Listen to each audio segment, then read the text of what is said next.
Good afternoon. The Board of Voters Registration and Elections of Beaufort County, Board meeting August 28, 2024 at 2:00 p.m. is now called to order. Please stand for the Pledge of Allegiance. I pledge allegiance to the flag of the United States of America and to the republic for which it stands, one nation, under God, indivisible, with liberty and justice for all.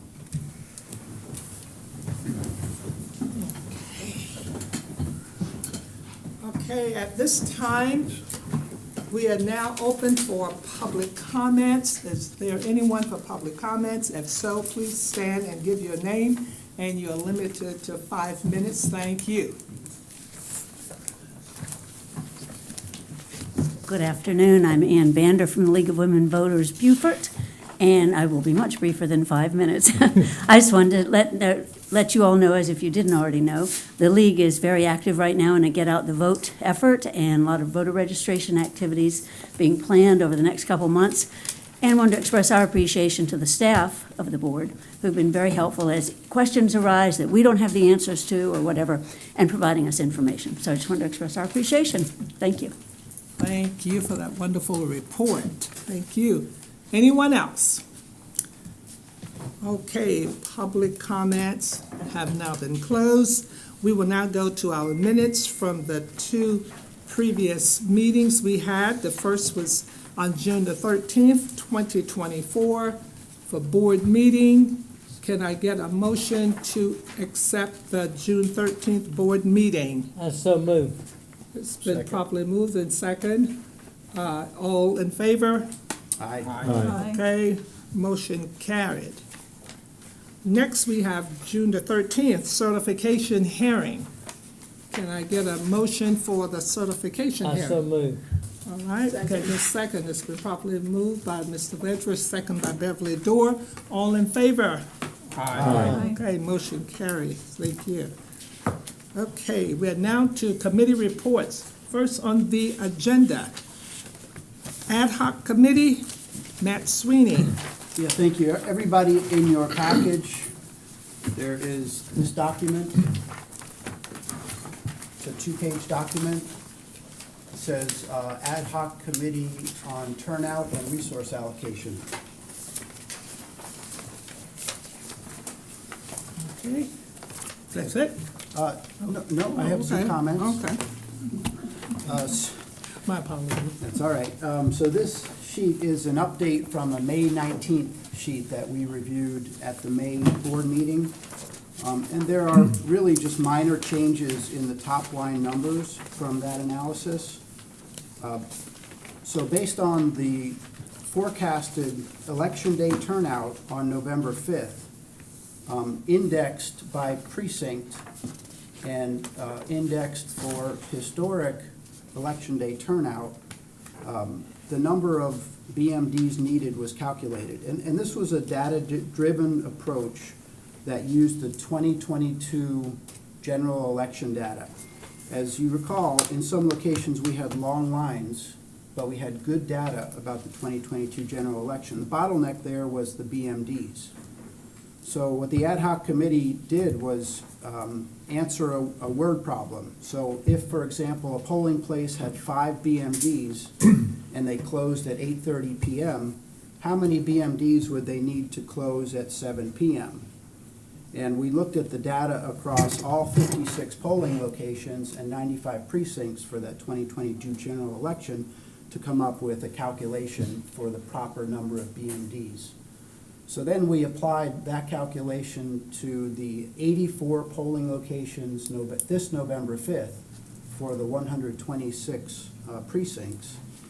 And the result of that calculation is that on election day, excluding the office BMDs, we'll need 622 of them. So that is up from 580 that we discussed in May.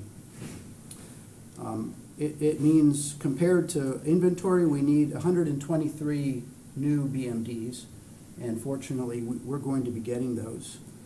The updated calculation also calls for 215 electronic poll books. Again, this is just election day at the voting precincts, and 86 scanners.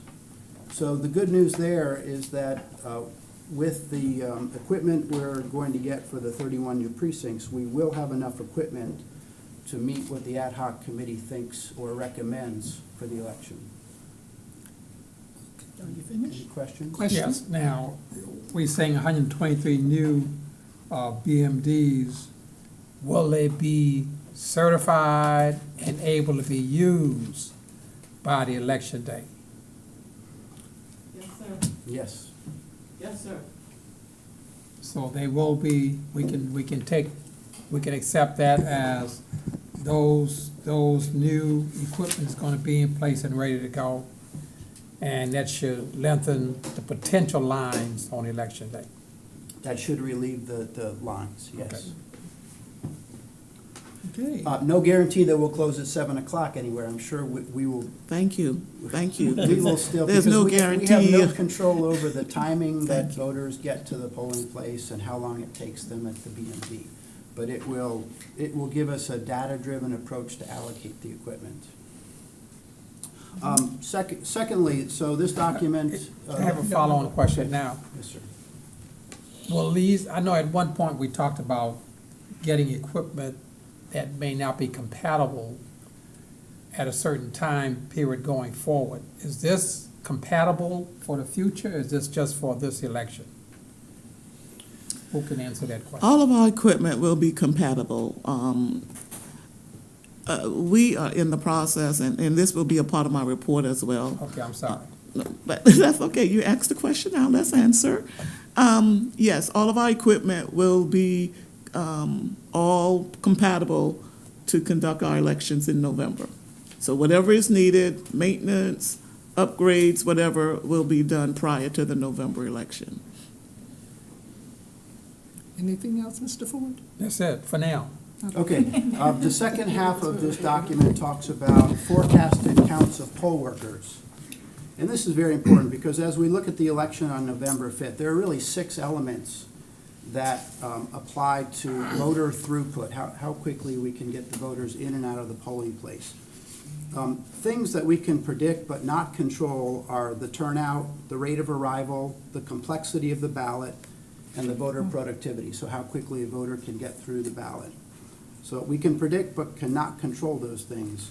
The 2 elements that we can predict and we have 100% control over is poll worker effectiveness. So that's the quantity of poll workers and the training that they receive. We have full control over that. And we also have full control over the machine allocation. So we've talked about the machines. Next, let's talk about the poll workers. So according to South Carolina Code 713, and that should be 71372, not 73. South Carolina Code calls for 3 poll workers for every 500 registered voters or portion thereof at each polling location. And if you calculate based on our registered voters in Beaufort County, that works out to 969 poll workers. Now, maybe I'll ask a question of Director Marie. Are we intending to comply with this code requirement?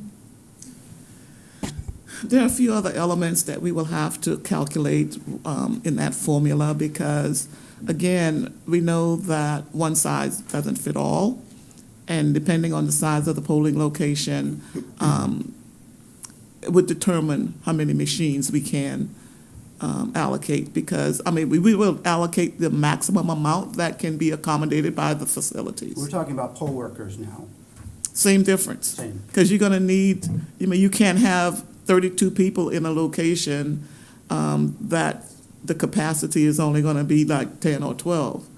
You see what I'm saying? If you had so many people, you're not going to have room to turn around.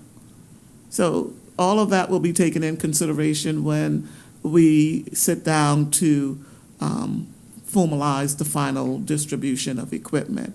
Of course, we will like to maximize as much as we possibly can to make sure we have enough people on board to accommodate the voters as they come in. Okay, well, the ad hoc committee, because we like to have data-driven recommendations, the ad hoc committee has been recommending this year that we focus on a ratio of 3 poll workers to every 500 voters for overall turnout. So basing it on overall turnout with a formula gives us an explainable basis for coming up with the numbers of poll workers. So that 71372, that came in 1996 with Act 465. And things have changed in the 35 years since then. For one, absentee voting, which included 29 days of early in-person absentee voting, back in the late 90s was at 6 to 7% of total ballots cast. So these days, we're looking at 35% early voting turnout. So with Act 150, that codified 2 weeks of early voting, we should get about 35% of voters voting then, plus another 4%, maybe 5% of absentee voting. So the actual election day turnout at precincts will be much less than it was in 1996. Also, technology has changed. I believe in 96, we were using vote recorders, which were some kind of a frame that held something that you would push holes in a piece of paper. And we also used paper poll books then. So it was much more labor intensive than it is today with the current technology. So it's for those reasons that the ad hoc committee recommends a ratio of 3 to 500 based on forecasted election day turnout. And I think if the board agrees on that criteria, that's something that we should be working towards. Mr. Ford? What was, you're talking about registered voters, correct? Now, what was our participation rate for the presidential primary in terms of how many people showed up based on what we forecasted and what actually occurred? It was less than forecasted, Okay. yes. For presidential elections, the turnout has been pretty consistent for the past few cycles. So we were at 71% in 2020. I think we were around 70% in 16, and the highest that we've seen is 76%. So for planning purposes with this model, we assumed 75% turnout rate. I think that's a good number. Anyone else? But we I still raised a got- question there. Do we as a board support using this metric to basically explain our non-compliance with 71372? So instead of 71372, we are planning to use the 3 to 500 for overall turnout in terms of poll worker counts. So what do we gain or lose by being in compliance or in non-compliance?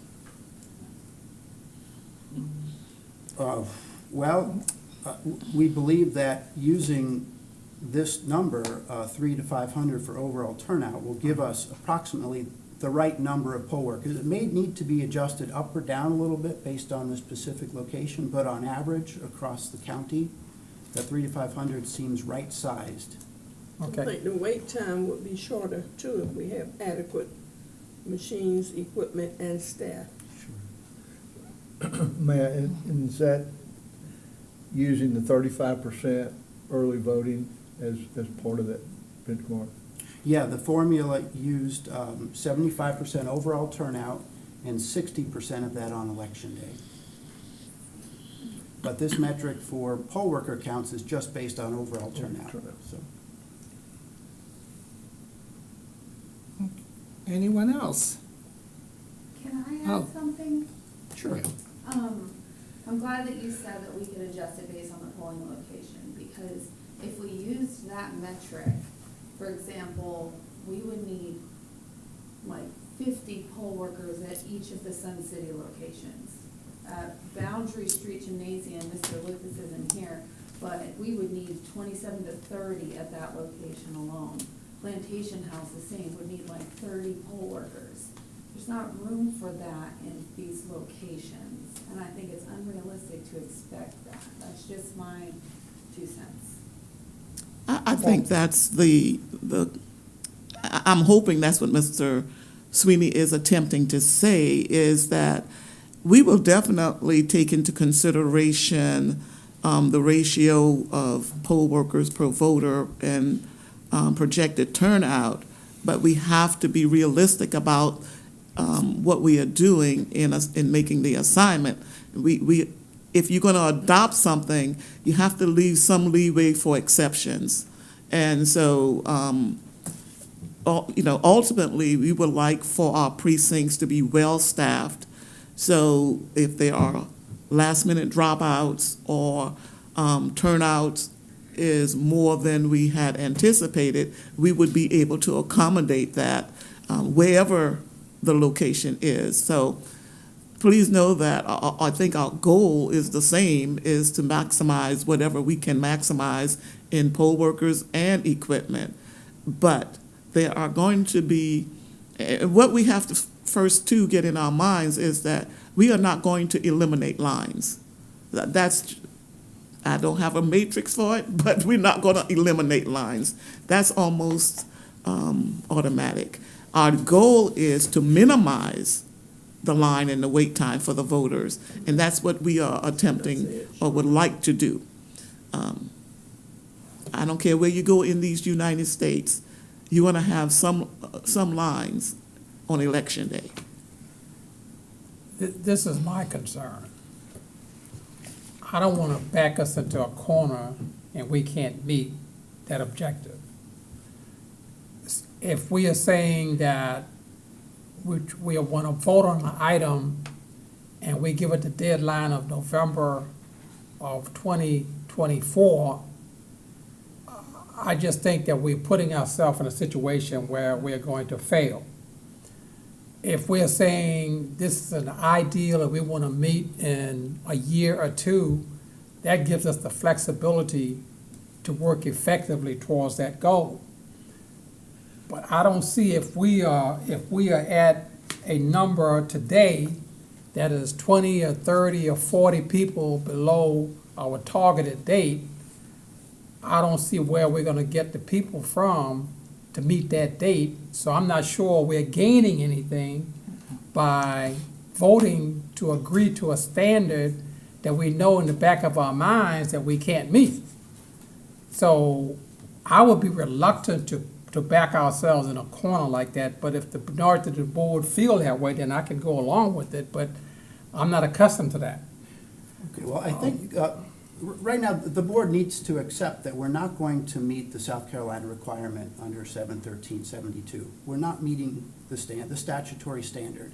I think that's understood, though. Okay, but we have to have something that we're measuring ourselves against. We I have to agree. have some target, rather than just saying we're getting as many poll workers as we can and we'll do our best. That doesn't mean anything. But I think you need to give that target of flexibility. Yeah, so. Are we talking November of this year? Are we talking November of next year? Are we talking November of the following year? We're talking about the November 5th, 2024 general election. And we know that we can't meet that by November 5th of this year. We cannot meet the the current statutory requirement, Exactly. 71372. That's my right. point. So we need to acknowledge that, but I think that we should adopt a target, since we know we won't meet the statutory requirements. So my suggestion is that we agree that our target will be 3 poll workers per 500 expected voters for overall turnout, understanding that there may be some changes in facilities that perhaps cannot house more than 3 or 4 poll Right. workers. But can we give it a And date Can we give it a date? to meet that requirement? Well, the date would be the last training date for new poll workers. So we have to talk about the training of poll workers, and we also have to understand where we are, because we have numbers from staff, poll worker counts as of August 11th, I believe. But there have been sign-ups since then, and there may be a new poll worker training class, so there may be more poll workers than that. So if we can understand where we are in terms of poll worker counts, we can decide how many we can practically recruit. So Definitely. where are we today in those numbers? Do we know, I don't know. in comparison to that 783? I don't know. I've requested it, but I don't know. Okay, I was gonna ask, I perceive this as a goal, Yes. an ambitious goal that we need to work fervently to reach. But I don't see it as something set in stone that if we don't reach it, then we are Agreed. heading up. And also, do we know how many of the poll workers that worked in the last election have been contacted and have agreed? I don't see any numbers on that. I know something was sent out by Jean, but Those are just the numbers that I sent you were just our active poll workers and what precincts they are registered to vote in. Those are not the precincts that they work in, nor are they the precincts, nor do they reflect the people that have said they can work this election. okay. I Can you think that give us? might be useful information to Yes. find out. Can how you give much us have- the how many have response rate agreed. of the availability survey? I Four hundred and don't, seventy-three right Pardon? now. As of today, 473. 473. But once again, but those are people that have responded, not all of them have said yes. right, Some of them have said no. So we don't really No. know how many poll workers are available at this point. But if it's 473, that's about the same number we had in 2022, actual. And So- then, just one little nugget here. Are we actively recruiting more poll workers, or has that reached, the peak in terms of no more training available? I'm not clear on that. Well, Well, That- I that's don't- one of the I don't reasons have we're all the talking numbers from about all my this. trainings this year, but I can tell you that, the 4 classes that were done in July and August, which were about 95 people trained, I would say almost all of them are working this election, like 80-something of them. There was only a handful that were not available to work November 5th. So My I don't have question that is- same data for the ones that were previous to that. Go ahead. My question is there a need to continue to try to recruit poll workers? Because we're having voter registration drives with the League of Women Voters and various organizations. And I found that the flyer that I've been showing to potential workers, I don't know whether are we supposed to continue that, or has that been a cutoff? poll worker recruiting should be an ongoing effort by everybody yeah. and all of us. And if you're giving out the flyers give the poll workers information, or the potential poll workers information to come on, log on to our website and sign up. And we are maintaining a waiting list. And we've mentioned to the board several times over that when we get to a point where there are an overflow of poll workers, we will set up additional training class if needed. But you have to understand where we are in the process. We can't continue to train all the time because we have other obligations to the election process. Election preparation is not just training poll workers. That's just one aspect of it. We have community obligations, we have office obligations, and we have training obligations for staff as well. So I just want the board to understand that we are not trying to shirk our duties. We are just trying to be practical in what we are doing, taking into account that staff is involved in every aspect of what we do in the communities and training poll workers. I just wanted you to be aware of that. How many poll workers are on the waiting list? Do you know? Not off the top of my head, I don't know. We Is don't it know. We more don't than- know at this time. Is it more than 30? I'm not sure. Is it more? It's more than 30. So there will be additional new poll worker training classes.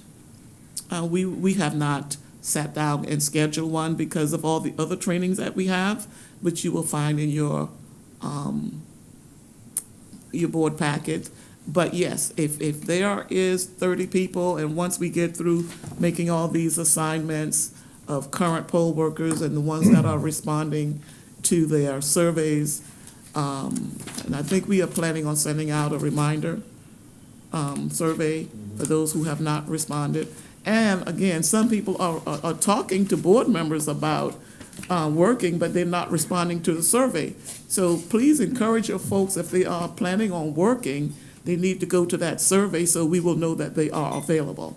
Thank you. And we are calling workers that have not responded to the survey. So 473 have responded, but I've called dozens that hadn't.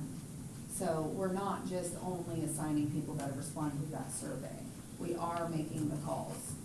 And I myself have taken 5 or 6 calls from people that haven't worked since 2020 and were inactive in our system that are coming back to work. So it's not just that 473. There are going to be more than that. So, Paige, the Director of Training at the SEC, advised me that the SEC can provide the new poll worker training. If you are short of resources, they can send people down to provide that new poll worker training. And I, for one, am very concerned, because if we have 473 respondents, that's about the same number of poll workers we had in 2022. And if, as you see from the attention table on this document, the November 5th, 2024 election will be 50% larger in every way than the 2022 election. So at 473 or 500 workers, we're only at about 60% of where we need to be in November.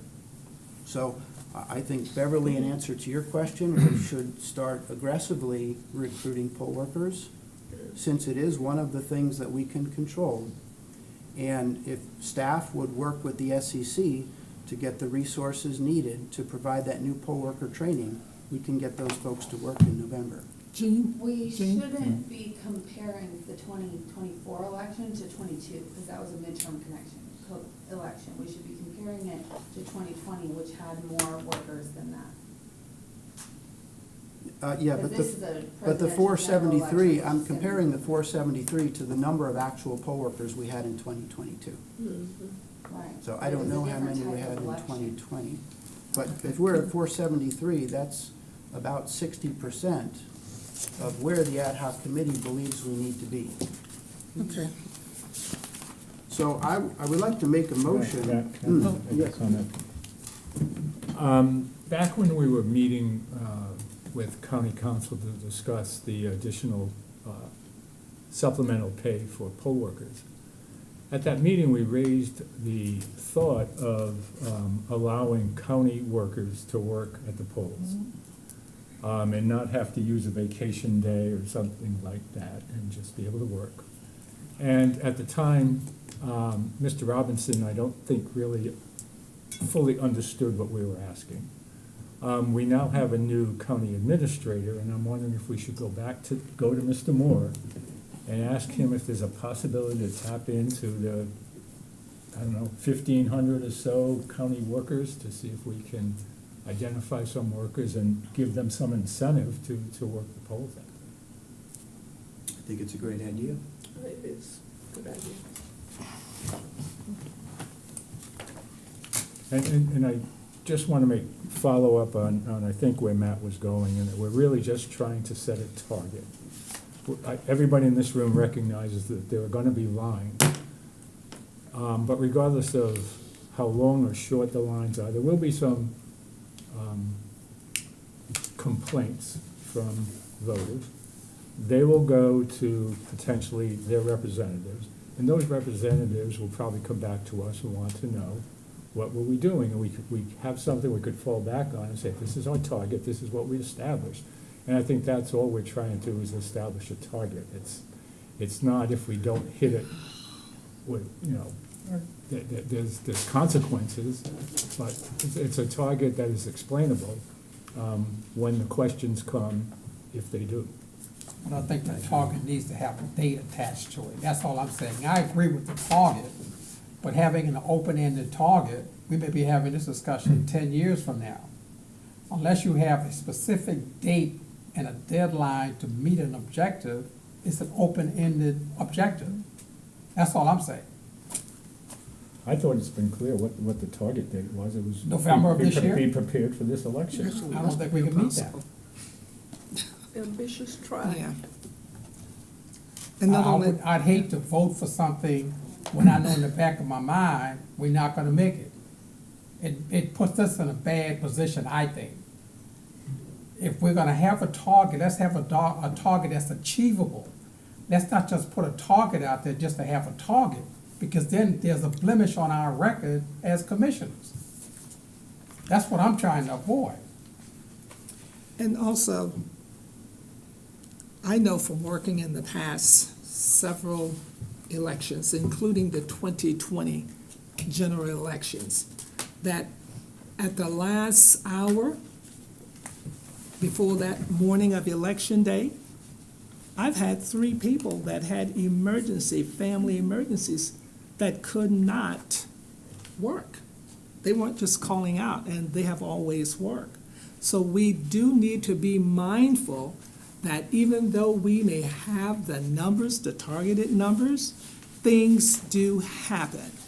Things happen, and we all should be able to explain that to our legislative, because they will understand the same thing too, that there are emergencies and things happen. And I, for one, I do not want a blemish on my record either by saying that, oh yes, we can do this, knowing that we have not diligently actually been able to get enough people to work.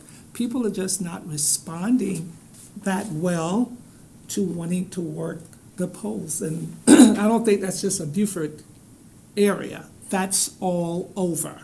And it's not going to get better. It'll probably get worse. But it's not just a Beaufort County area where we can't get poll workers. And right now, the majority of our poll workers are seniors. Okay? The majority. They're seniors. And they are going to have things that come up also in their personal life that, guess what? They just cannot perform those duties. And I know as a board member, I haven't been here as long as Beverly, but guess what? It worked. And we didn't have all the complaints that I think we are thinking about. And most of the legislators, there's only maybe 1 or 2 brand new ones that is on Beaufort County Board, and they know me and I know them. And if they had a complaint about something, I'm quite sure they would stop me in Bluffton and say something to me. So we shouldn't want to beat ourselves up and try to put something out there to say we're doing something and then we fail miserably. And I'm through with that because I know we still got a lot to do. Anybody else with any comments? Or Matt, do you want to bring your motion to the floor? I would like mean, to you bring a can. motion because I Okay. believe we have to have a target to Okay. shoot for. We cannot proceed with no target. Okay. And there's a couple of ways to look at this target. If we have 50% availability of the current active poll workers, we will have enough poll workers. So right now, there are 1,638 active poll workers. If we got half of those in high-level numbers, we're in good shape. That's 800 poll workers. But we don't know that information. So one, I would encourage Marie and staff to get additional resources if you need it on an hourly basis, some workers to help you make those phone calls and find out what the availability is. In the meantime, I believe that we as a board should be doing whatever we can to recruit additional poll workers. It would be helpful if we knew where we needed them most, but in the absence of that, just a blanket recruiting. So, Don, do you have a question before I make a motion? And I apologize for being new to this process. Oftentimes, our goals and objectives can be very much related to semantics as well. You know, how do we phrase the objective? To many of the comments already been made is we don't want to hold ourselves to a point of where we know we're going to have failure. What words can we use that expresses this objective? This is our objective for the November 5th election. Doesn't say we failed if we don't meet it. I'm just trying to figure out how we can couch this in positive terms.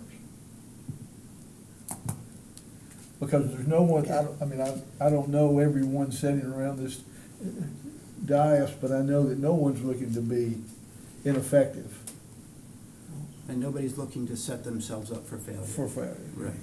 So I don't know if that question makes sense or not, but how do we couch it in terms of this is our objective, this is what we're reasonably working toward, and why? Okay. So I'll make a motion and perhaps you all can fix it.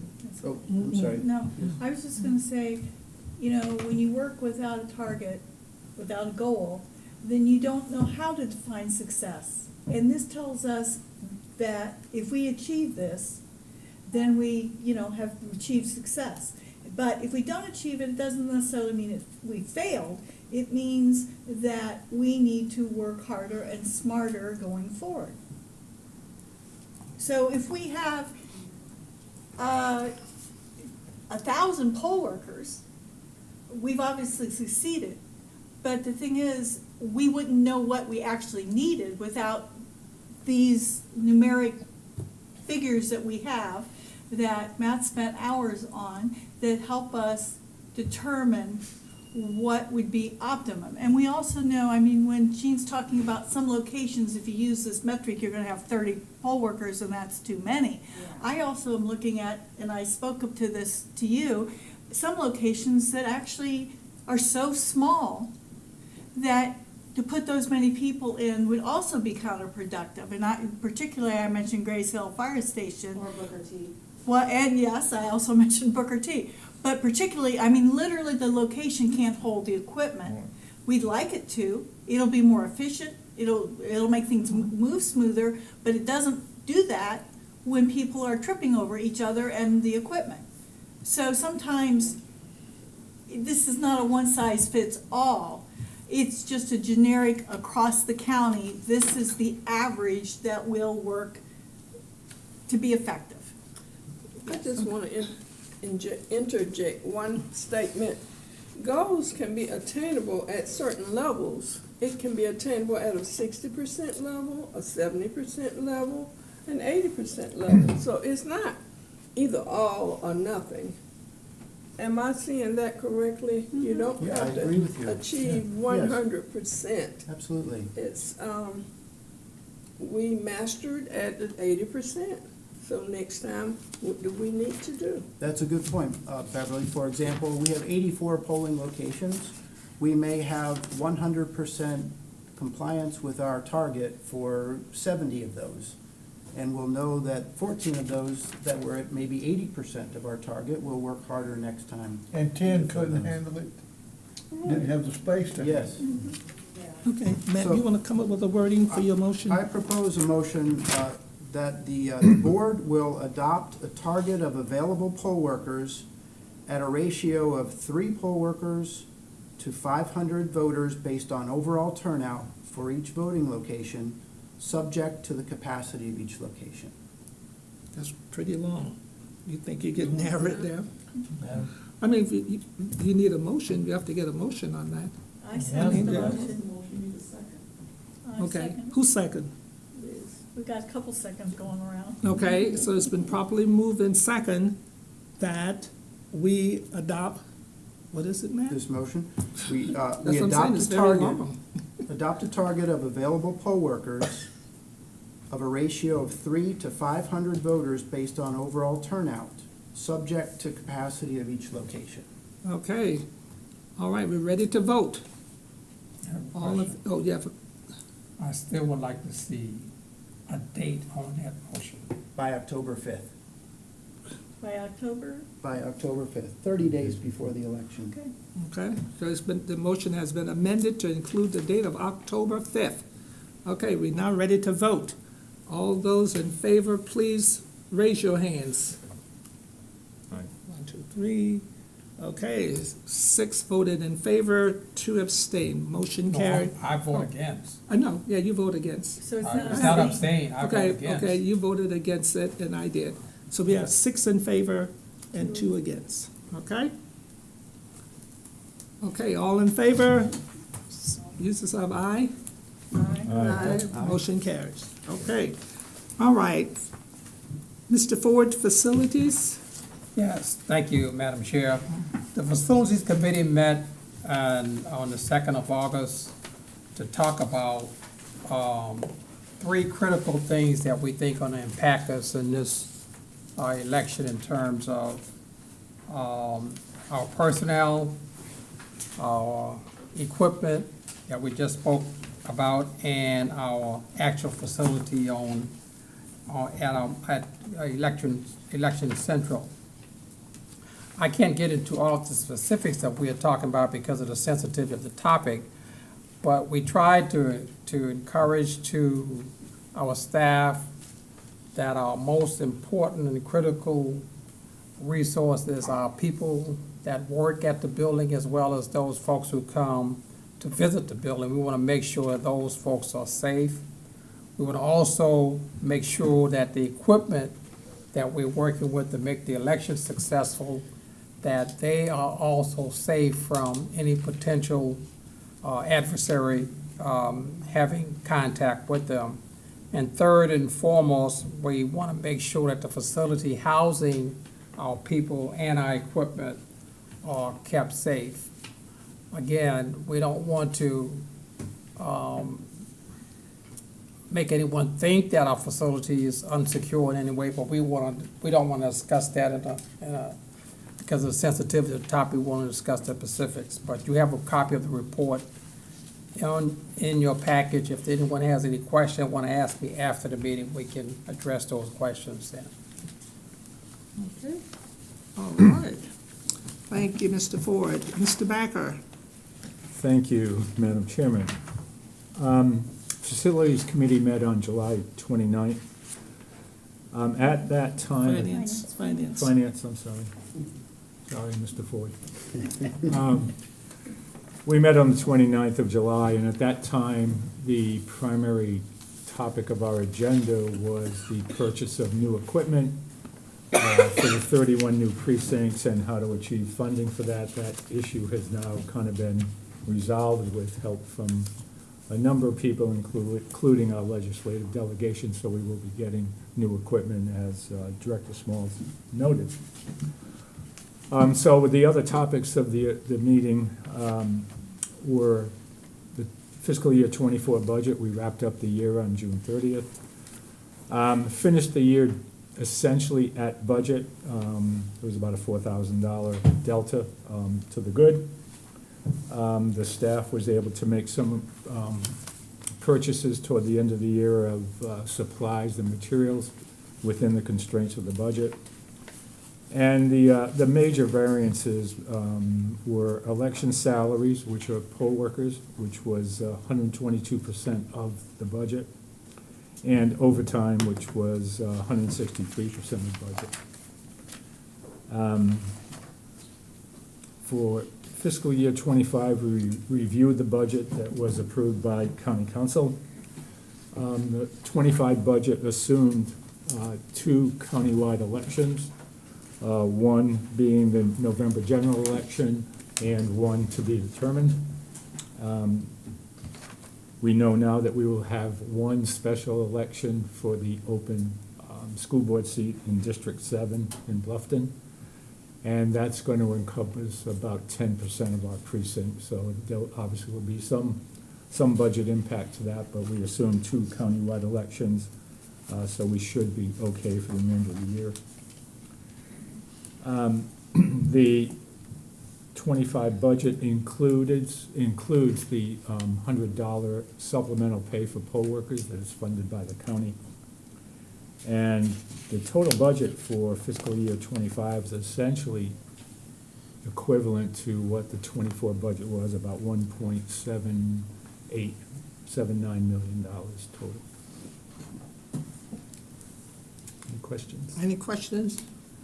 Anybody have questions? I have a question. Yes. The 2024, financial year 2024 and financial year 2022 budgets that were published in the county budget document, included goals and objectives for the Board of Elections. Have there been goals and objectives created for financial year 2025?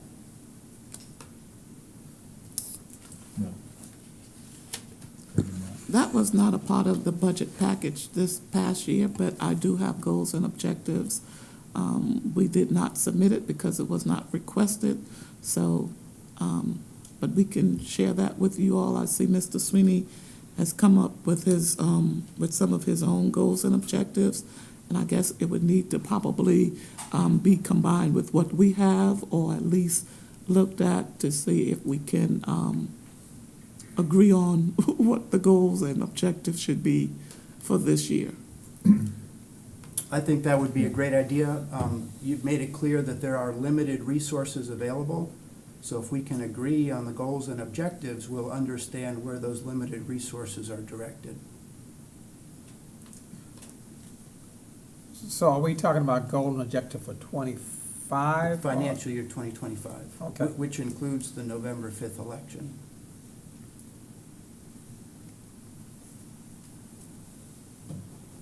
That's great. So is that something we would discuss at the next board meeting? We can. Or we can send it out and you all can tweak it and it would just be a part of the next board meeting. It doesn't necessarily have to be agreed upon among yourselves, but you all can, I will suggest what I'm recommending for my department, and as a board, you can tell me what y'all want. So we will see how that comes together and provide a document of such. Are the goal and objective based on a calendar year or fiscal year?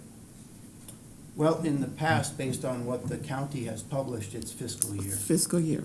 So that's October 1? No. No, July that's 1st.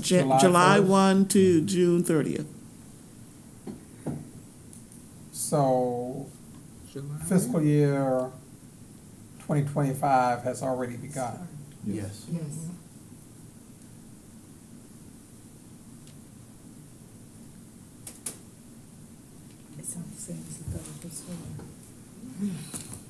Okay, I think that would be great, Marie, if you could send that out to us, and we will send you comments. Can we put a date on this? Because again, if the fiscal year has already began and we don't get our comments and agreements cemented until September, October, half of the year is already gone. You're right. So I think timing is critical if we are going to talk about something that impacts the year that we're already in. That needs to be a quick turnaround as to what the final product is going to look like in order for it to be implemented, or in order for us to be able to work towards those objectives. We can't wait till the end of the year to do that. I think we need to have some targeted dates as to when that's going to occur. If that's coming on the finance committee, it can, but I think it should be done sooner rather than later if this is something we are going to implement. If we wait until 25% of the year is completed, I'm not sure you're gonna get 100% done in 75% of the year. Just so that you will know that we operate with goals every year. You may not have it, but as a department, we have goals and objectives. We sit down and we talk about the things that we need to do in the coming year. And I do have that information, or that document, as you put it, and I will share that with the board. And if there are things that I may not have included, and you think it would be something we could work towards for the remaining of the fiscal year, we will look at including that as well. Okay. That's good enough? Sounds good to me. Yeah, Sounds good to me. sounds good. Okay.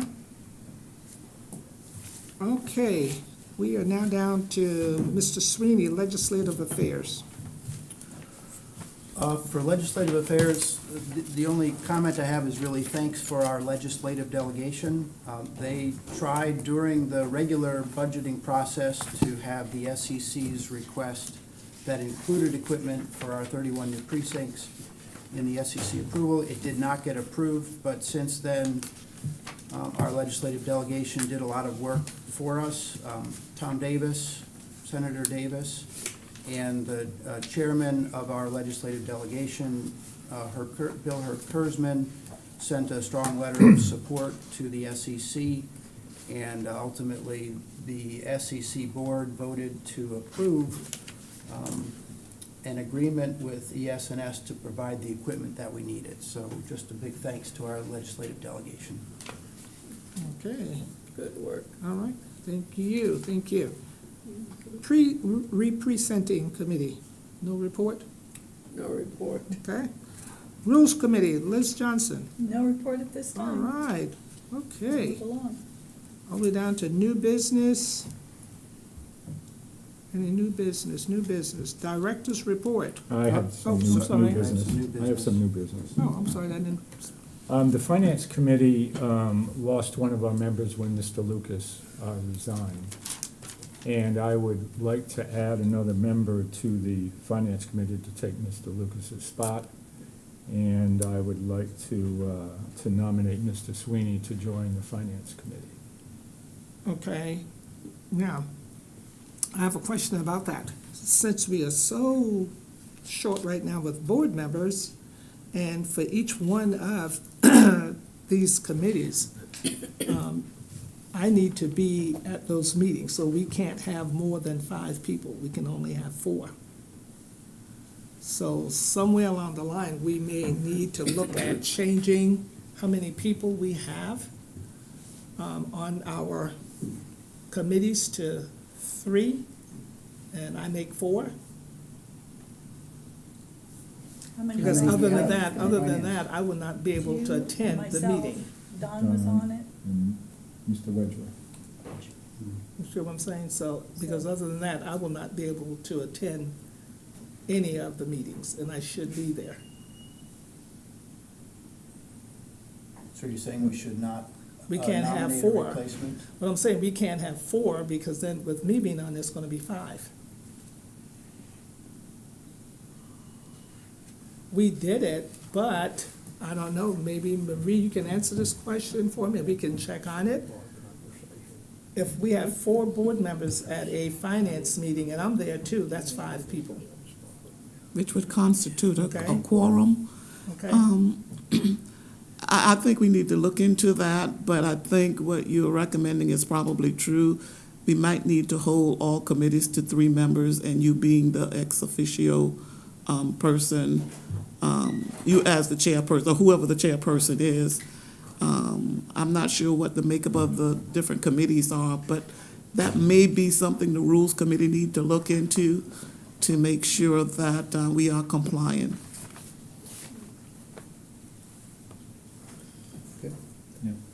I would see I see it as the committees bringing things to the board as motions to vote on or recommendations, not committees making decisions. But we do make a decision in those meetings. For recommendations. We do, So yeah, make for recommendations to recommendation, the board. but it's still the same thing. It's mostly the Yeah. optics. It's Yeah. not Yeah. just Making a that the recommendation. voting members, like 5 of you can't go to lunch together, things like that. But our newest member, are you serving on any committees Well, yet? that's what I just shared with you. Yes, I think we need to recognize that we have new members, and we will be having another new member joining us. And I think that committee assignments should be available to them as well. We just need to change the numbers once the Rules Well, Committee I know the check and Rules verify Committee, it. right now, Yeah. the Rules Committee is also down 1 person because Mr. Lucas was on the Rules Committee. Okay, we've got a new member over here that's available. Yeah. And I don't think everyone wants to be on the Rules Committee, so. So are we currently at 4 members How many plus do you have on the for Rangers? every committee? Yeah, I think it's 4. Are we currently Is it at 4 Let me members? look and see. I Maybe you think- should, maybe Aline, you should take an action item to look at all the committee assignments. All right, that would. Yeah, I think that's an assignment for the Rules Committee Chair. Okay. Right. I mean, Yeah. we need to know, I mean, whether it's a matter of optics, it's a matter of legality. you know, about how many people are on a committee. I know that the re-precincting committee is currently pretty inactive because we've done Right. our re-precincting. But how many members did you have on your committee? I don't have my major, I think it's 3. There were, I thought there were more than that, and, you know, I may be I wrong. don't have my notes on that Yeah. at this time. I know it's Wedgeworth. Each committee has 4 people, with the exception of the Rules Committee, at least from earlier in the year list. And I was thinking about that. That's why we Because I need to sit look on the into it. board. I sit on the board and I thought about that. I And they know were that saying we it. polled this with further Yeah, perspective and Further review. insight and consideration right. by the Rules Committee and the chair. Okay. There's, according to the 2023 committee assignments, there are 4 people on each committee. So that if the chair is going to be attended as an ex officio member, it'll be 5. Well, I'll be glad to give up my assignment to the Rules Committee this summer. Okay, so we'll take a further look. Yeah, I'll We have look to at, we'll look we at need it. to look at and- all of them. Okay. Okay, I have So some. my other piece of new business is to follow up on my comment earlier about our ability to potentially tap into the county workforce for poll workers, and how can we best accomplish communicating or contacting Mr. Moore? Or is that something that you could do? Yes, sir, I'll have that discussion. I will speak with him, because it was under the interim county administrator at the time. Thank you. Good.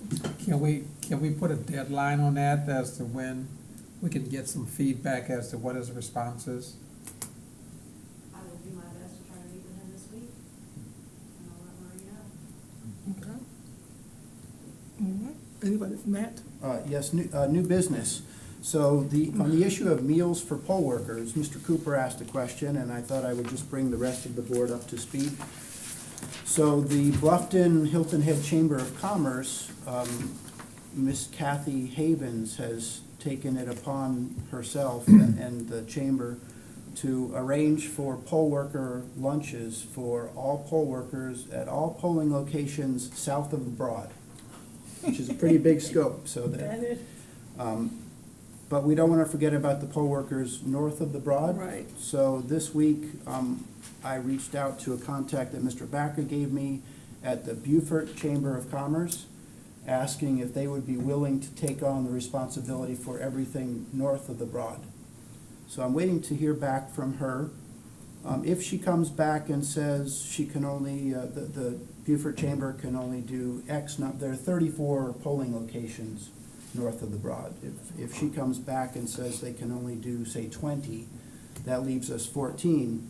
Then Ms. Bander, I might reach out to you to ask if the League of Women Voters could help to arrange for poll worker lunches at some locations north of the Broad. There's also a Beaufort Black Chamber of Commerce that has hosted voter registration drives. And Yes. I've participated in those. Okay? And they've called me, putting our literature in various beauty and barber shops all over the north of the Broad area. And I think they would be willing to work too. Okay, You want to good. give them a contact? Well, after I hear back from the Beaufort Chamber of Commerce, I'll be in contact with you, Beverly, Okay. and Ms. Bander to see if the League of Women Voters and the Black Chamber can fill in any gaps north of the Okay. Broad. Okay, I have another new business, and if there are any questions about the lunches? No. Okay, the next new business I have is, this is related to an email that I sent on August 6th about polling places and compliance with 77910. That's a South Carolina code that requires one polling location per precinct. And this is something we talked about last year. We made a recommendation to our legislative delegation for a bill that would allow them to approve any pooled precincts. That hasn't moved anywhere, but in that request for the bill, we told the legislative delegation that before they approved pooled polling locations, we would give them a report about our precincts and how many are voting within their precinct lines and how many are pooled precincts. So I prepared a draft report, which really should be done by staff in the future, but I was happy to do it for this very first time. Chairwoman Mitchell asked me to present this at the next legislative delegation meeting, which I will be happy to do. But I did have some questions, because we would like to present that we're making our very best efforts to comply with code requiring one polling location per precinct. And the comment section here, there are a lot of blanks, so I would appreciate if staff and/or the board members could provide comments for pooled polling locations and why they're pooled. There are also a couple of proposed changes that should be considered before we present this. For example, the Bluffton 1B, which votes at the Bluffton Library in 5E, that could be considered to move to the Bluffton Rec Center, which is in Bluffton 1B. So there's a polling location in 1B, but people in 1B are voting in 5E. So that's a potential change. There's the Bluffton 3. We are looking for where you're reading from. Yeah, Do we have that? that was not distributed today. Okay, thank you. There are just a few areas that we need to have a closer look. For example, Burton 3A is voting in Burton 3B, and Burton 3B is voting in Burton 3A. No. 3B is Robert So- Smalls, So this needs to be corrected. Okay, and 3A is New Hope. okay, so before the, 3A votes at New Hope, but New Hope is in Burton 3B. No, it's not. No, it's not. She got it right there. That's been corrected. Oh, okay. 3A and 3B, Burton 3A and 3B have been corrected, and they, Okay, great. So nevertheless, all of the pooled precincts, if I could request a comment about why they're pooled. Many of the comments are existing. For example, polling location is within the community of the precinct, even though it's not in the precinct itself. There are good explanations for why we have pooled precincts, but I will resend this to you, Marie, and request if you could get it back to me with comments to Mr. Ford's concerns. Let's put a week on that if we could. A week for response. You know, I'm a little uncomfortable now. I think we're requiring staff to function at Superman speed when I would like for us to look at that report as board members, and then maybe all of us can have a consensus on, what to do next. You're saying the poll precincts, they need to provide a reason, which means that we go back into the maps and look at the demographics, the available areas where we can house a polling place. That's some intense type of work. And I don't think we need to put a deadline and to move that rapidly. We need to try to get ready for the upcoming election in terms of getting more poll workers if we need them. Maybe if we need the state to supplement the training, we need to look into that. I just see that we're trying to take off too much right now. I think it's a lot of what you're saying is labor intensive. may I just say something? We just approved the election notice for the November election. We're not gonna really have time to make any more adjustments to polling locations unless we're gonna really be confusing voters at the last minute. So, when we audited our polling locations, street files, and everything these last couple of months, we found out about Burton 3A and 3B, and we've corrected that. And all of our polling locations right now, they may not be ideal where they are, but for simplicity's sake and to ensure that we don't confuse voters any more than we have to.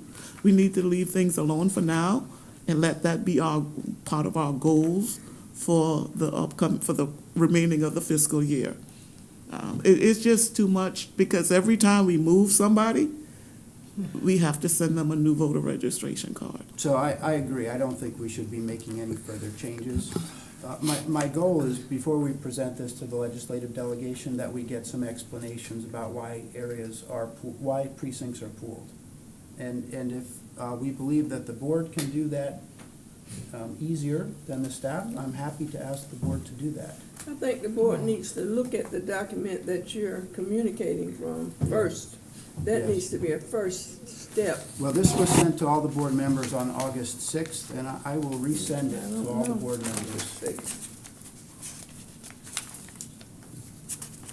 We have a 30-page copy of, No, it's not that. it's not in the that 30 way. pages. It's not in the Okay. 30 pages. All right.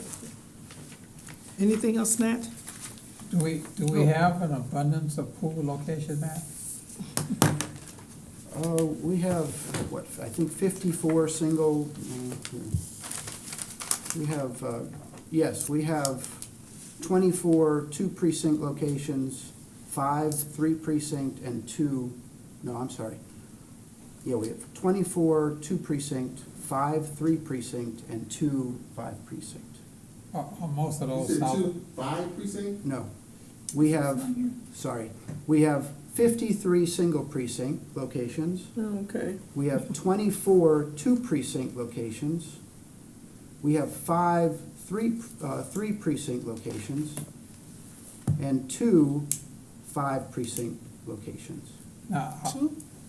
are the bulk of those south of the Broad? Oh, that's Sun City. Yeah, they're both Sun Okay. City. Oh, okay.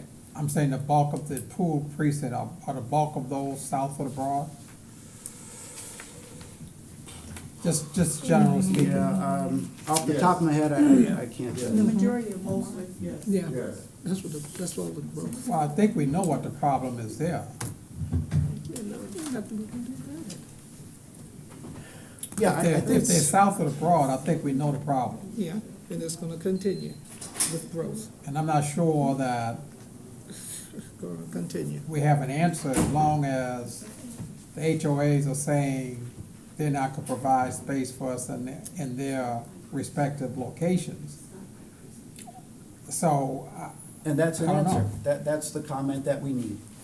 HOA Okay. will not provide a location. That's it. But it shows that for each precinct, right, we have tested the availability of a polling location against what's in the precinct. We can demonstrate that we've done that. Okay. Right now, there's a lot of blanks. I still think that We'll the fill it job in. is, requires a lot of, review, and we need to table this until after And the the- election. That And would let be the board do it. my perception. I can work. It's really not difficult, Beverly. I think all the board members are very familiar with their polling locations, and they can very quickly put a comment in That's here right. about no suitable location in Right. precinct, for example. We would have to go back to the maps, because I remember spending days with Wendell, making sure that the locations were inside of a certain geographical area. And, there were some that we could not identify a polling place that was adequate. All the maps are online, so you can access the map online from the county website, the GIS website. But that would be the comment. There was no adequate polling location within this precinct's boundaries. That's all. I'm not looking to create work. We're just looking to explain the as-is situation. We have a fixed plan for November 5th, and we're just looking for comments on a precinct-by-precinct basis, if it's pooled, why it's not in the home precinct, such as there's no adequate polling location in the community. Okay, That's it. and that's what we'll do. And So, I for think next that year. within, I mean, Yeah. I don't have a lot of poll places, so it's not a problem for me, but I think for most of us, you know why, within your area, the reason why you have a pooled location. And as far as Bluffton, it's gonna continue with the growth. because people are still moving into Bluffton, even as of today probably. So that's gonna be an ongoing problem. And it ain't gonna be nothing that we can fix. But it's also important that we keep the legislative delegation informed that this is not going to be an ongoing problem. Has anybody from the legislative delegation inquired as to why there are 24 two-precinct locations? Has anybody inquired?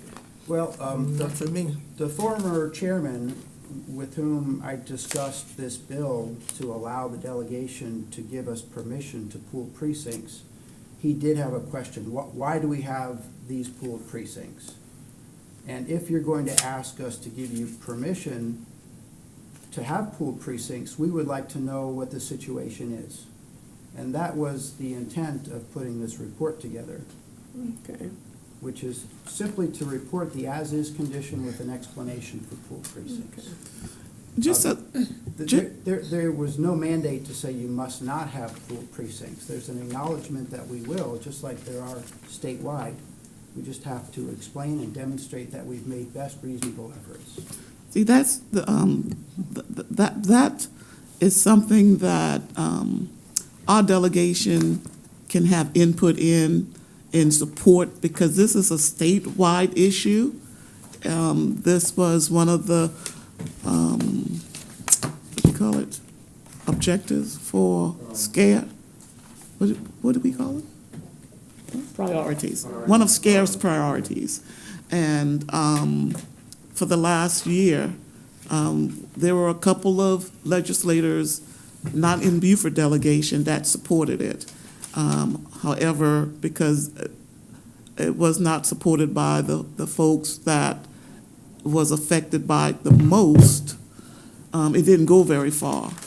So it died, but we could just hope for it to be revived, because I'm sure SCARE is probably going to continue to do it, because right now, either do that or adjust the law to make it legal. Right now, the way the laws are written, whatever that code is Mr. Sweeney was making reference to, we shouldn't have pool precincts. But again, we can't comply if we don't have the locations in those precincts in the first place. So we kind of caught in between. We would like to do the right thing, but we don't have the resources. So it's up to our communities and our legislators to help in that situation. And I can tell you, we have confronted our legislators about this, not just now, but for the last several years. And nothing has happened. So maybe this is a new era, and they are willing to listen and have an input when it gets back to the general session in 2025. Okay. All right. Anything else, Matt? No, that's all. That's it? Okay, Miss Marie. Director's report.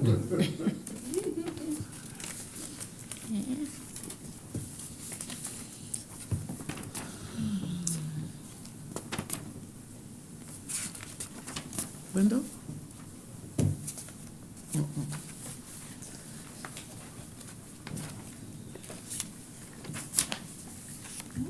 Okay. Is it moving? Is it not working? Yeah, it's working Next. on this one. Go to slide 3, please.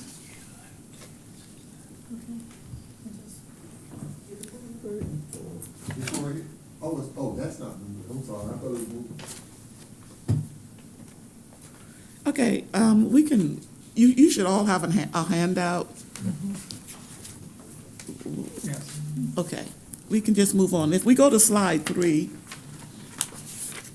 Okay. the only legislative update we have for this meeting would be, and it's not really legislative updates, but we will have, from a legislation that was passed in the past general session, on the ballot in November, a constitutional amendment. And the question is, must Section 4 of Article 2 of the Constitution of this state relating to voting qualification be amended so as to provide that only, and that's the only word that changed in this legislation, that only a citizen of the United States and of this state of the age of 18 and upward who is properly registered is entitled to vote as provided by law. So that will be the question on our November ballot for, from the state. And so that's the only legislative update I know of right now until we get back into session. Yes, sir. How about county questions? Will there be one or more questions? There will about- be two. Two questions. Yeah, and I will talk about that a Okay. little bit later on. On county council agenda, on the 9th, which is September the 9th, that will be when they will present the recommendation to council to create the ordinance to accept the transfer of authority for conducting the town of Port Royal election. And we already conducting the town of Port Royal election, but they are transferring the authority to us. So the board, will have full authority over the conduct of elections in the town of Port Royal, to include certifying the results for the town of Port Royal elections. So that's pretty much the only real change to what we are already doing, is certifying the election results.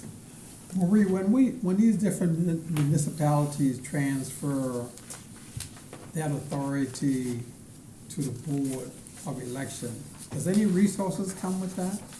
They pay for it. Just financial resources? They pay for us to conduct the election.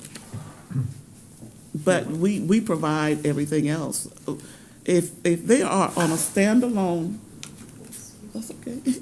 If they are on a standalone election, which we have 2 municipalities that are voting in the odd year, they get charged for us to conduct that election. They pay for the poll workers, they pay for all the advertisements, they pay for the ballot, they pay a variety of things for that election. And that is put back into the county coffer. And so it's really nothing different than what we've been doing over the years, except now this board and not the municipality board will be certifying the election results. So there's no additional work on behalf of the staff? No, sir. Okay. What we were doing in the past is holding 2 certification meetings. If, for example, the town of Hilton Head and the town of Port Royal will be on the general election ballot, we would hold certification for the town of Port Royal prior to the general election certification. So we were holding two hearings. So now it will be combined with the county and the statewide canvass hearing. Boy, that's good. Next window. Any other questions? I think you all have mentioned earlier, and this is good news, that the new voting equipment was funded by SEC. And the funding was not just for Beaufort County, it was for all counties in the state.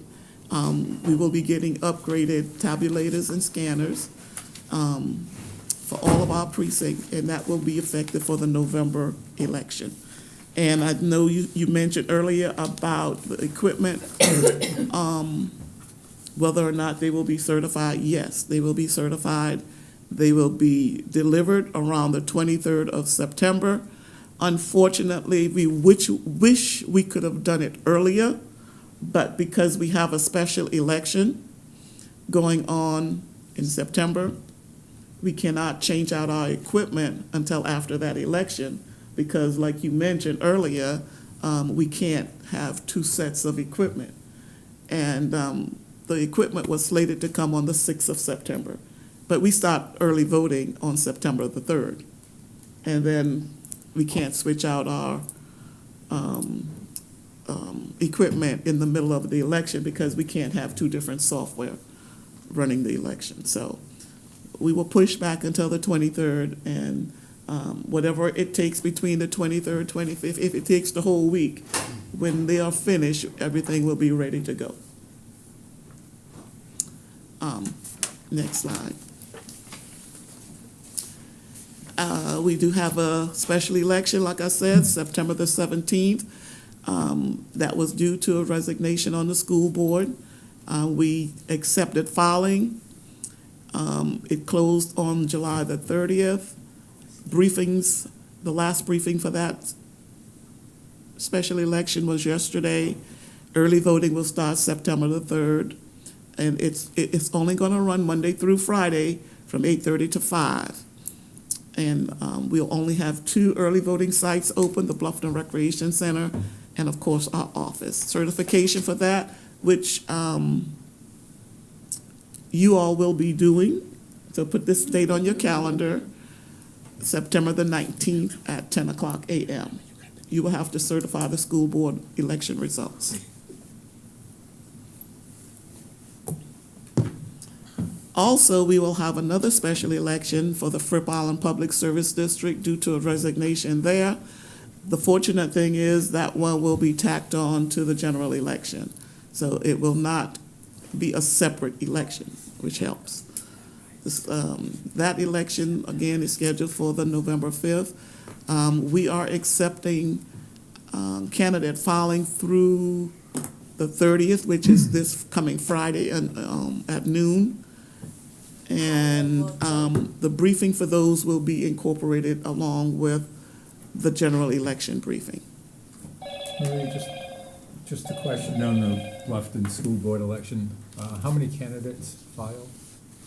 1. So the turnout will be She will. low. I'm sorry? I said, so the turnout will be low. The certification will be easy. That is correct. It is what it is. Go ahead. Of course, we have the big one, the statewide general election.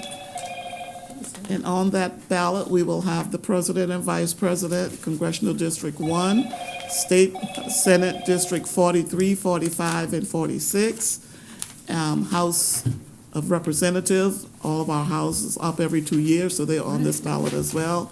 118, 120, 121, 122, 123, and 124. The solicitor for our area is Circuit 14. We'll have the clerk of court, the coroner, and 3 county council districts, 1, 3, and 7. That's gonna be busy. On the local end of that, we will have school board district 1, 6, 9, and 11. The city of Beaufort will also be on that ballot. They have the mayor and 2 city council, and they are at large. Town of Hilton Head will be on the ballot. Wow. They will only have the town wards 1, 3, and 6. The city of Hardyville, they will have the mayor and 2 council seats. Hilton Head Public Service District, number 1, will have District 2, 3, 4, and 6. Fripp Island, again, will have 4 seats on the regular ballot, and those are at large. The county will have a special sales and use tax. They have 2 questions that will be on the ballot, and I don't have copies of that, but if you would go to view your sample ballots, you will find out what those questions are. And sample Go ballots. to I where, looked this up. Marie? Sample Sample ballots will be ballot. available Oh, September sample 4th. ballot. Okay, September 4th. Okay. Your sample ballots Okay, for baby. statewide. And the statewide constitution will be on there as well. So typically, we will have a long list of amendment questions and confusing questions. From the state angle, it's just that one little section, so hopefully the voters shouldn't take as long in the booth. But they go into it, but, wow. The poll workers briefing is pretty long, so you should have a copy in your you should have a copy in your board packet. And we are encouraging every board member to attend at least one briefing. You can attend more. And the reason for this is so that you can hear what we are talking to the poll managers about. And when you go out on election day, visiting your precincts, when they ask you questions, we need you to understand how to respond to them. And please, if you do not know an answer to anything, that's when you contact the board. Don't make things up so that the poll workers will be confused. We want to make sure they get the right information. If you don't know, contact the office and we will try and clarify things for you. Early voting for the November election will begin on October 21st, and that will last through November the 1st, from 8:30 to 6 o'clock, Monday through Saturday, right? We will have all 4 of our polling location, early voting centers opened. And again, you can find yourselves maybe at one of the early voting sites to help out as needed. At least go by, say hi to the staff and those that are working, the poll workers that are working, and offer out any help you can if they need it. Hand count audit will be conducted the Wednesday, the day after the election, at 10 o'clock in the main office. This is a public event. It's open to the public. You can come in and observe the process. It's kind of interesting. We set ourselves up in teams, and we try to verify what we reported on election night is what we actually have. These are the actual paper ballots that we are counting, and we'll compare those to the election night result report. The canvass and the certification hearing is on that Friday. It's not on a Thursday. This is a general election. It's going to be on a Friday, and we're going to start at 9 o'clock. Typically, general election canvass hearing goes a little bit longer than normal. So we're trying to start early. Hopefully, what we don't go there. What we need to do is encourage people to get their addresses changed way before the deadline, which is usually 2 to 3 weeks before the election. Because once they close the book, it's not, we're not going to be able to make those address changes. Now, if they come and vote during the early voting period, we can change addresses there. But at the precinct on election day, it's harder for the poll workers to do that. So encourage anyone that you know who may have moved to make sure that they have updated all their voter registration records. These are a list of some of the community events that we are scheduled to do. We had one in June. We worked with the League of Women Voters at the St. Helena Library. We did a presentation there. In July, we did a voter registration drive at New Hope Christian Church. August, we are scheduled to be at Hampton Lake, the Barn, our new polling location. And that's on August 29th. September, we have meetings scheduled at the Burton Community, the Burton Wells. It's a Burton Community meeting on September 8th at 5 o'clock, which is a Sunday. Okay. Grace AME, we will have a virtual meeting with the members of Grace during lunch period. The voter registration and ID drive at St. Helena Branch Library on the 23rd from 6 to 8. The Rotary of Hilton Head will be at USCB Hilton Head on October the 1st, and we will have a community meeting in Port Royal. I can't remember the name of the place. At Shelton. That's it. Showing. Okay. October the 2nd, from 7 to 8. So again, these are some community events that we are participating in between now and November, in the November election. And Chris may have also, did you give them the copy of the flyers? Oops. She forgot. Anyways,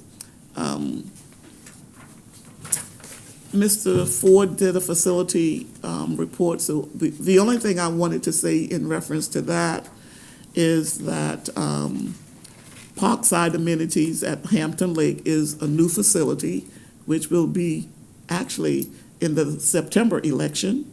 So we will have access to that facility. I want to thank Mr. Backer for his hard work in getting them to agree to let us use them as a polling location. And we appreciate that because now that's taken the burden off of Buckwalter.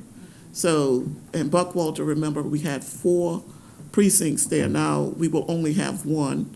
I know it's a little lopsided, but Buckwalter 1 and 2 is closer to, and 4C is closer to the Parkside amenity, and it's a pretty good sized facility.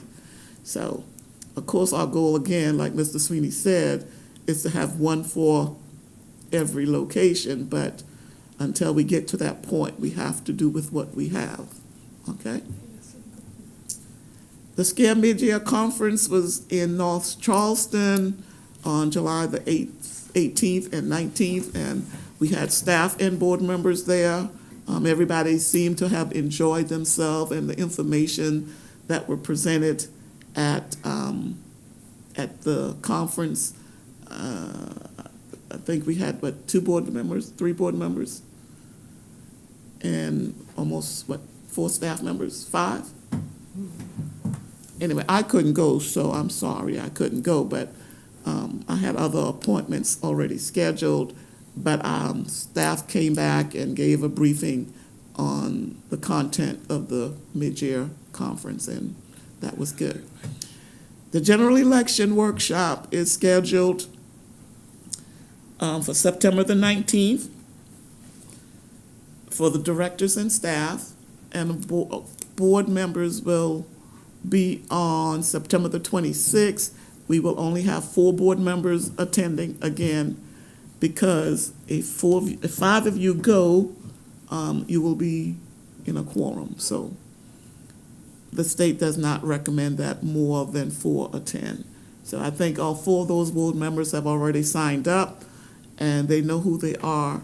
And so please try to go, because what happens at these work sessions is they give you detailed information on what to expect on election day. And the information that we get as well as staff is handed down to the poll workers if there are any changes that poll workers need to go, changes in processes, changes in procedures. We will implement those in our briefings. Is that it? Yes, that's it. You have any questions? I have a question, please. I know Mr. Ford did a report on the facilities, but would it be appropriate at our next meeting to have a executive session, for no better choice of words, related to polling security? I think it's a good idea. Do you mean the actual facility location for the building? And to understand that our poll workers know what to do if something were to happen, regardless of what that something might be. Just a question. I'm sure, Madam, you can talk You to said the next chair board about that. Yes, ma'am. So we'll do executive session, you're saying? I'm just asking the question. Yeah, would we it be- don't want to discuss security Yeah, in the right, open. that's- Because we don't need So to we'll put it discuss on that the agenda. information publicly. It'll be on the agenda. I'm writing it right there so I can have a note. Mr. Ford, didn't you suggest that we have a training with the facilities committee That was one of the, on active shooter? that was one of the suggestions we had. Right. I think maybe to do it as a workshop might be more beneficial. Well, but the active shooter, there's more involved on other issues versus an active shooter. Right, you're right. You're talking about security in general. Yes, ma'am. And how do our poll workers know how to handle situations? Okay. Okay, got it. Got it on my notes. I have a question, a couple of requests for status of update. So, one, what's the status of the update of the Beaufort County Board of Elections press release website? Press release. The latest information on there is from 2022. And I think as we get closer to the election, we'll probably have more voters going to the Board of Elections website looking for information. I'll check into that, because I know we try to update it on a regular basis, but we only have one. Chris 2022 is the Chris is latest our information. website It's a county person, website. so we will get it updated. Okay. And then my second question is the status of setting up an auto reply for poll workers who sign up online. The auto reply is in place. It is in place, great. Okay, so new poll workers who sign up on the website, they'll get an automated response saying, thank you for signing up. We'll If they be in sign up touch. on the Easy Poll Worker website. If they don't, and they do it through the state website, as soon as I get their application and process it, I manually send that response to them. Okay, thank you. You're welcome. Anybody else? Okay, no one else, okay, me. All right, I have a couple of things. I will be absent for the special election certification, so Matt will be filling in, and I'm sure he will do a good job. So I just want everybody to know, so you don't think that I'm playing hooky. I'll be out of town.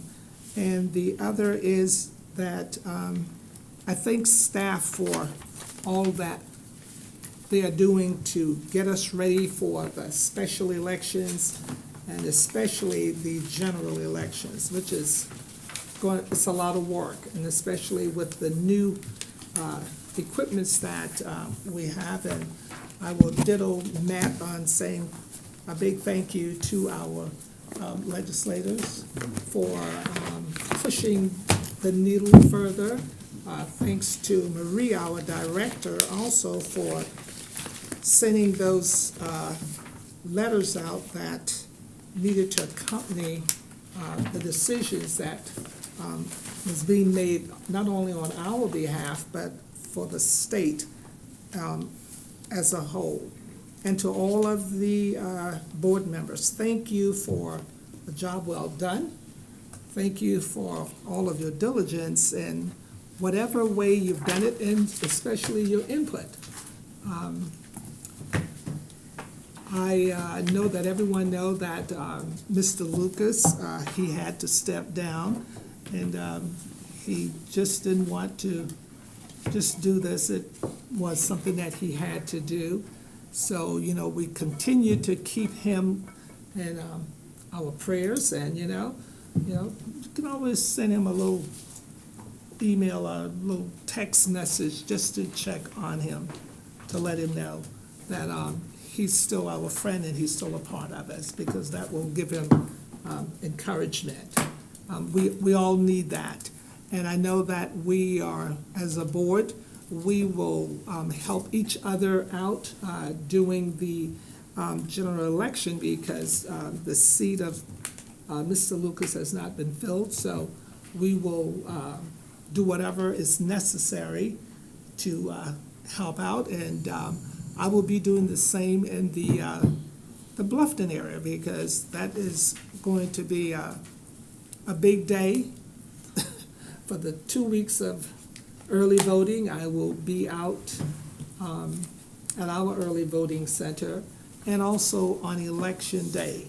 I will maneuver. I'm not going to just stay in my little location and say, well, everything is well done, because I do know that I have some seasoned workers in the downtown Bluffton area, so I will be out contacting Mr. Backer and Mr. Cooper also to say, if you need me to check in, just let me know, because as we do this together, we can then have the polls maybe close on time, and we can make sure that the clerks get all of their things back, you know, to the closing location and make sure everything is ready to go over it with them, because I found that was to be very important with me. I made sure that I went to each of my locations and said to the clerk, let me see everything that needs to go in these bags. And if it's done, put it in the bag, you don't need it on the desk. So that's one less thing you have to do once we close the poll. And that makes things easier and quicker to get there to, so the work can get started here, because they're gonna be very busy, here at the main office at John Galt Road. And, they're gonna need a lot of help. And I know they always get great help from Mr. Ford and Liz and Don. They always were pitching in to help. And whatever they can do, we're gonna still appreciate that, and I will definitely be doing my part. I don't just wanna say everybody else do, I'm gonna do my part too, because once we get it all done, we wanna make Beaufort County look good, staff, our board, and our voters to be confident that we gave it our best. I don't know about you all, but I know that Beaufort County have the best poll workers in the whole state of South Carolina. Anyway, but just wanted you to piggyback on what you said about the vacancy on the board. The legislative delegation is advertising for that opening. I'm not sure when they will be meeting, but I'm hoping that when they do meet, that they will go ahead and appoint someone to the board. It may not be before the November election, and even if it is, that's just the beginning part of it. They have to make a recommendation to the governor before that person come on board. So I'm kind of like you. We need to be prepared to cover Mr. Lucas's area in the meantime. And something else I wanted to say. Anyway, thank you. And one last thing, I was talking with Beverly earlier, before the meeting started, and she was already a step ahead. She's already been having conversations with Mr. Ford also on how they're going to piggyback and double team in order to help. So, you know, we can get things moving. So communication is always great. Communication and recommendations. So I thank you for that. All right? Anything else? Yeah, there won't be a lot of changes with the new equipment, but there will be some. And of course, that will be discussed during our briefings, our training. And so just know that it's not going to be anything overwhelming, but there will be a few different changes. I hope it'll be quicker. Hmm? I hope the machine will be quicker. It's supposed to be. All right, 'cause that's what I heard. Okay, anybody else? Anything? Chris. Oh, Chris, I'm sorry, yeah. I know you'll mention the next board meeting is scheduled for September 25th. Mhm. You'll notice that is the week after the certification. Did you guys want to move the board meeting from September 25th and hold it after the certification on the 19th? Matt? Yeah. Yeah. And have you guys drive twice. Yep, me as I well. love you all. On the 19th? Matt? I'm thinking, Oh. You have to be here for the. yeah, I'll be available. Yeah, for the certification. What does the rest of the board think? Do you want to combine this with the canvas meeting? September 19th certification at what Oh, time? that's a Friday. 25th is the board meeting? Certification is at 10? 10 o'clock, was it? 10 o'clock is certification. Yep, I've got that down, and November 8th. Maybe y'all can move your meeting up right quick, because there ain't gonna be that much special election. So she can advertise it early. That's fine. I'm okay. If everybody, unless anybody has an objection, let's go ahead and move the board meeting to the 19th, right after the canvas meeting. Sounds good. Yeah, and then you can Okay. change the time, Because so. the canvassing and canvassing with one candidate should go pretty quickly. Yeah, that's what I'm saying, Sounds yeah. good. 12 o'clock? What, when you want to do it? 12 o'clock is Yeah, fine. Sounds Yes. good. Okay, The 19th at what time?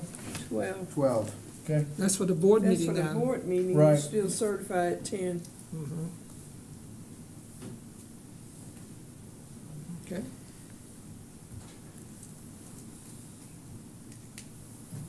Board meeting at 12, you said? Yeah. Just Okay. told somebody Anything it else? was free. Okay, can we get a motion to adjourn? I so move. I second. All right, meeting adjourned at 3:45. Thank each and every one, and have a safe holiday weekend coming up, please.